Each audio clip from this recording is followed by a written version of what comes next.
Hello and welcome to Ajola Story TV. Before we begin today's folktale, take a moment to like this video, subscribe to the channel, and tap the notification bell. Your support keeps these powerful African stories alive. Thank you. Now, gather close, relax your mind, let your imagination open wide, because today's story is one of the oldest and most loved tales in African folklore. It's the story of how the clever but mischievous tortoise ended up with a cracked shell. This is Why the Tortoise Has a Cracked Shell. Long, long ago, so long that the trees were young and the rivers were still learning how to flow, the animals of the forest lived together in peace. In those days, Tortoise was not slow, and his shell was smooth and shiny like polished marble. Everyone admired it. But Tortoise had one problem. He was too smart for his own good. He loved tricks, he loved food, and he loved outsmarting others. One hot afternoon, as the animals rested under the big iroko tree, a rumor spread like harmattan wind. The birds were holding a grand feast in the sky. Yes, in the sky. There would be pounded yams, spicy soups, fried fish, sweet palm wine, and the finest fruits the world had ever tasted. The only problem? The feast was for birds alone. Tortoise's eyes widened when he heard. Food? Free food? A feast in the sky? How can I miss that? He whispered to himself.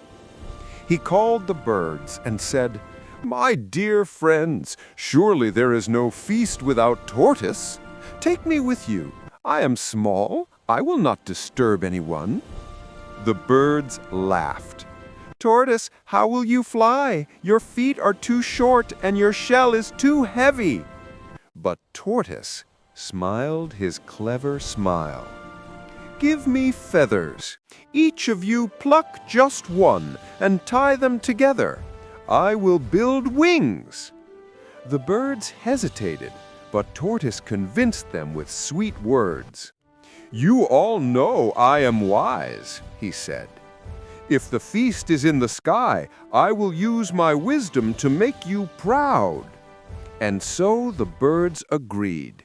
They plucked feathers, Tortoise built wings, and for the first time ever, Tortoise rose into the sky, slowly wobbling but rising all the same. "Look at me!" he shouted. "Tortoise the flyer!"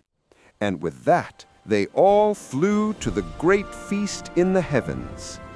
When they arrived, the tables were overflowing with food.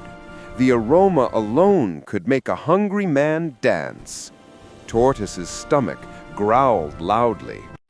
Before the feast began, Tortoise stepped forward and cleared his throat.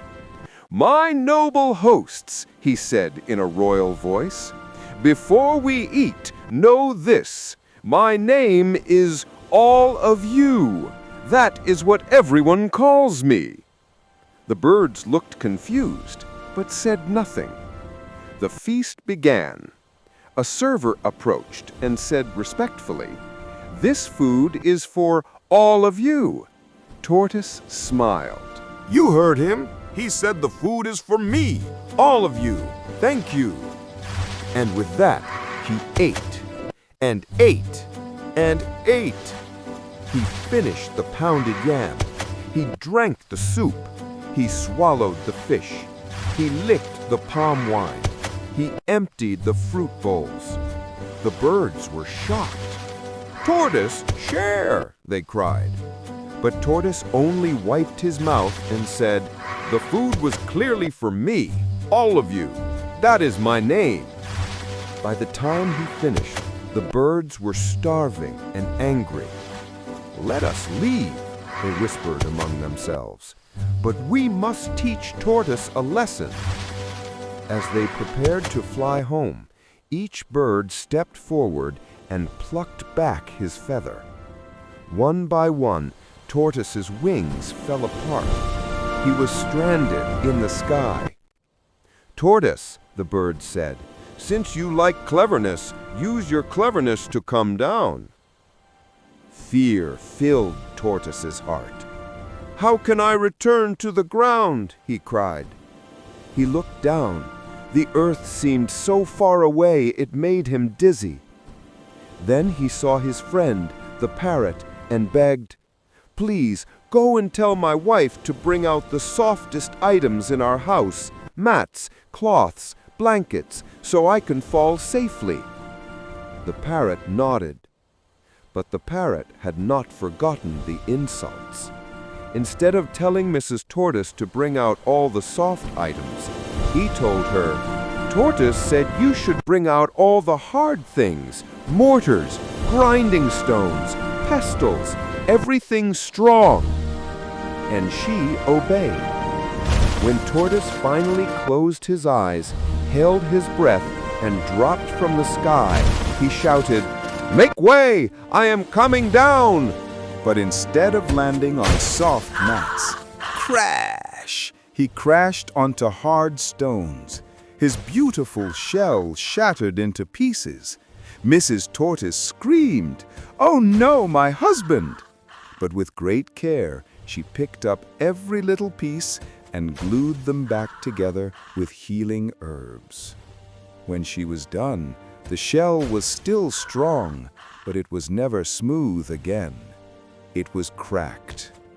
And from that day until today, that is why every tortoise you see has a cracked shell.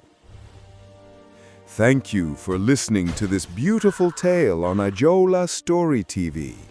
If you enjoyed the story, don't forget to like this video, subscribe, and share it with someone who loves African folk tales. Your support helps me bring more stories your way. See you in the next story. Until then, keep your heart open, keep your mind curious, and keep the stories alive.